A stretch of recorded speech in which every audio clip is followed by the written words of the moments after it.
तेलंगाना में प्रधानमंत्री नरेंद्र मोदी एक आयोजन के दौरान उनके कहे अपील यानी कि 1 साल तक सोना नहीं खरीदें, ट्रैवलिंग के दौरान आप मेट्रो रेल का उपयोग करें, कहीं बाहर घूमने नहीं जाएं, पेट्रोल, डीजल, गैस, फर्टिलाइज़र जैसे विषयों पे उन्होंने बात उठाते हुए कहा कि इनकी आप बचत करें।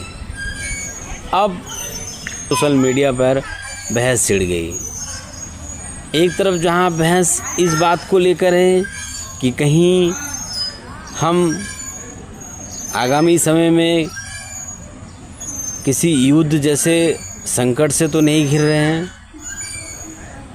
कहीं हमारे देश में पेट्रोल, डीजल की किल्लत तो नहीं शुरू हो रही है, या इस तरह से प्रधानमंत्री का अपील कहना नाकामी को तो जाहिर नहीं कर रहा है। खैर, अगर विपक्ष पार्टियों की बात करें तो सवाल उठाना और हर बात का सवाल उठाना यह तो एक चलन सा हो गया है। अपनी फाइनेंशियल हमें अपनी पूंजी को संभाल के रखने की ज़रूरत है, यानी ज़रूरत के हिसाब से खर्च करने की आदत डालनी चाहिए।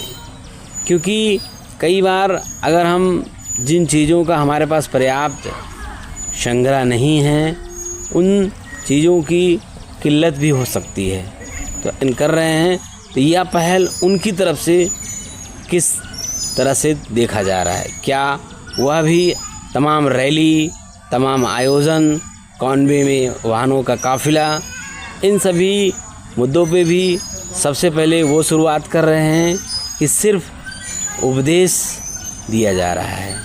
कई बार अगर कमी होती है तो हमेशा वह नीचे से शुरुआत की जाती है, और वो क्यों नहीं, यह पहल अगर प्रधानमंत्री जी ने की है तो उनकी तरफ से ही की जानी चाहिए।